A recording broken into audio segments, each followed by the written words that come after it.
Scientists are pointing their fingers at Cold War-era microwave weapons for the illnesses of more than 36 American diplomats and family members in Cuba and China. The baffling symptoms, first reported as possible sonic attacks, began in late 2016. We want to play you a bit of a sample of what they heard. Listen.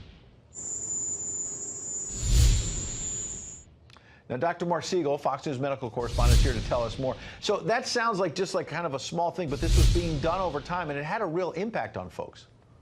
Absolutely. More than 36 diplomats were involved in both Cuba and China since 2016, and President Trump had to pull them out of there. And actually, at first it was thought to be sonic weapons. Now, that would affect the inner ear, part of the inner ear near the brain, and it would cause a sudden onset of symptoms. That's the key here. That's how we know it's not a virus, it's not a poisoning, it doesn't sound like hysteria. It's just a sudden onset of symptoms.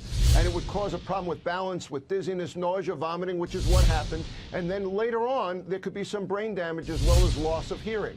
That's what we thought. Now, scientist Doug Smith from the University of Pennsylvania is coming out and saying, well, maybe it's microwaves. And microwaves are very interesting because Dr. Frey has studied that for many years, and the Russians know about this. Yeah. And Putin knows about this. And what happens is microwaves damage the temporal lobe of the brain and influence not only hearing, not only balance, but also behavior and very brain serious. Damage. Yeah, absolutely. So it's very serious stuff.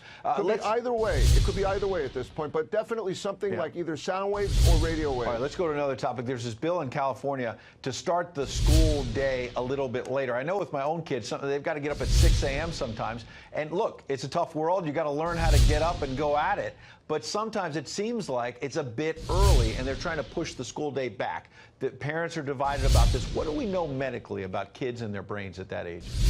Well, Ed, you know me, I'm not a big fan of government overreach, but I got to tell you, the American Academy of Pediatrics is saying that kids should have 8 to 10 hours of sleep in high school and even more in junior high school and middle school, and they're not getting it. I mean, 70% of children studied are getting less than 7 hours of sleep a night. And you know what happens? Irritability, behavior problems. They gain weight. They're higher risk of diabetes, high blood pressure, and they're also much more likely to engage in risky behavior, to drive when they shouldn't be driving.